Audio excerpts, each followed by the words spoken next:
besöket.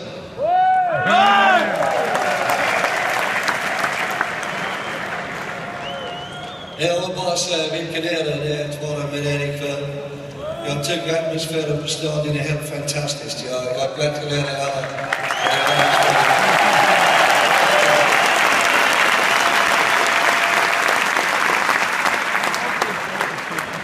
Förkyla mig för det har varit fantastiskt att vara de här 2 dagar i Malmö och återleva lite grann de fina åren som vi hade tillsammans under de åren som vi har tränat här.